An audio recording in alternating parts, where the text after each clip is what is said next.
எதையும் பர்சனலாக எடுத்துக்காதன்னா அவங்க இன்ஸ்டால் பண்ணிக்கிட்டே இருப்பாங்க, நான் வாங்கிக்கிட்டே இருக்கணுமா?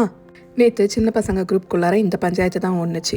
பாவம் அவளே பசியில் இருக்கா, இல்லை அவள் ஏதோ ஒரு பயங்கரமாக கோத்ரூ பண்ணிகிட்டு இருக்கா. அதனால எங்கே கோவத்தை காட்டுறதுன்னு தெரியாமல் உன்கிட்ட ரூடாக நடந்துக்கிறா. இட்ஸ் ஓகே, அதெல்லாம் நீ பர்சனலாக எடுத்துக்காத. ஒருத்தவங்க உங்ககிட்ட எப்படி நடந்துக்கிறாங்கங்கிறது அவங்க எப்படி இருக்காங்கங்கிறது தான் காட்டுது, ஒன்றை காட்டல அப்படி இப்படின்னு சொல்லிட்டு இருந்தோன்னே அதுக்காக அவங்க சும்மா இதே பண்ணிகிட்டு இருப்பாங்க, நான் மட்டும் அட்ஜஸ்ட் பண்ணிக்கிட்டே போகணுமா அப்படின்ற கொஸ்டின் வந்துச்சு. தேவையில்லை, சும்மா அவங்க எப்பெல்லாம் கோவமாக இருக்காங்களோ அப்போல்லாம் அவங்க கடுப்பை காட்டுறதுக்கும், மறுபடியும் வந்து எதுவுமே நடக்காத மாதிரி பேசும்போது பல்லிழிச்சிக்கிட்டே நம்ம பின்னாடி போகிறதுக்கும் நம்ம ஒரு டோர் மேட் மாதிரி இருக்கணுங்கிற எந்த அவசியமும் கிடையாது.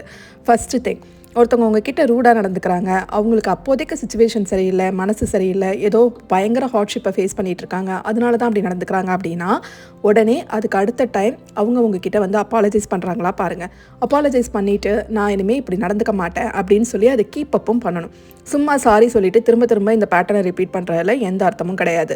அப்பாலஜைஸும் பண்ணுறதில்ல, திரும்ப திரும்ப ரூடாக பிஹேவ் பண்ணுறாங்க, அப்புறம் ஒன்றுமே நடக்காத மாதிரி வந்து நமக்கு ஹெல்ப் பண்ணுறதும் ஃப்ரெண்டு மாதிரி பிஹேவ் பண்ணுறதும் இதெல்லாமும் பண்ணிகிட்ருக்காங்க அப்படின்னா அப்போ அவங்கக்கிட்ட டேரெக்டாக பேசுகிறது ஒன்று தான் வழி.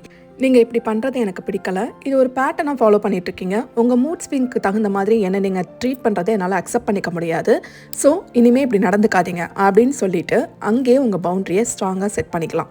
அடுத்தவங்க நம்மளை எப்படி நடத்தணுங்கிறத நாம தான் உங்களுக்கு கற்றுத்தரோம். நீங்கள் என்ன அட்ஜஸ்ட் பண்ணிக்கிறீங்களோ அதையே தான் அவங்க உங்களுக்கு திரும்ப திரும்ப செய்ய ஆரம்பிச்சிருவாங்க. இவங்க என்ன செஞ்சாலும் பேசாமல் இருப்பாங்க, இவங்களை எப்படி வேணாலும் ட்ரீட் பண்ணலாங்கிற அந்த நிலைமைக்கு உங்களை நீங்களே கொண்டு போயிடாதீங்க.